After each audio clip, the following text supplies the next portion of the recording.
Good morning, guys. Welcome back to the series. We're picking up the action in Mark chapter 10 from verse 13. People were bringing little children to Jesus to have him touch them, but the disciples rebuked them. When Jesus saw this, he was indignant, and he said to them, "Let the little children come to me, and do not hinder them, for the kingdom of God belongs to such as these.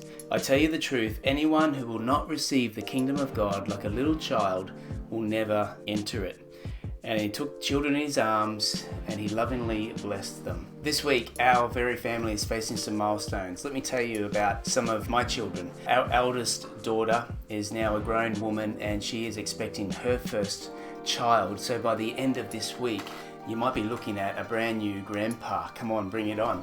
Our second eldest is on her way back as we speak, and I'm actually filming this in her refurbished bedroom. She's been spending the last 3 years living overseas, and she's coming back home to live. Maybe for a short while, we'll see. And our third child, our third daughter, has just bought her very first car. And I gotta tell you that as a dad, kind of navigating all this with my kids, when did they grow up? When did that happen? 1 minute, they're just like little children, fully innocent, dependent on dad and on mom to feed them and to clothe them and to take them places, and now all of a sudden they're grown women, independent, living their own lives. And don't get me wrong, it's a wonderful thing, but there's something in Jesus' words about becoming like a little child that we need to grab hold of, and we need to come back to time and time again. Yes, we grow old. Yes, we grow up. Yes, we get sophisticated and mature and learned in the ways of the world. But Jesus says, unless you become like a little child, you will not enter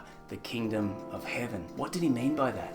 Well, a little child in Jesus' day was completely dependent upon its parents for its well-being, for its sustenance, for its life.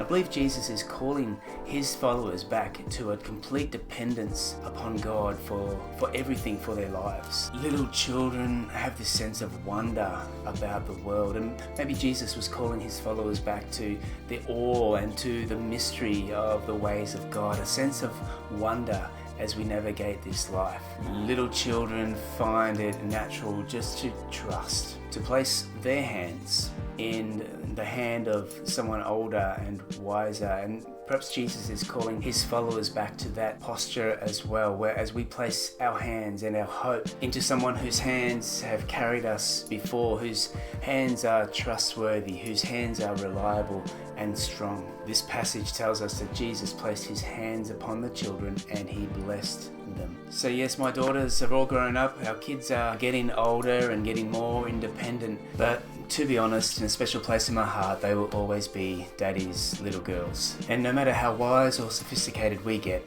in God's eyes, he will still see us as little children as we come to him in quiet trust, dependence, and awestruck wonder. God bless you.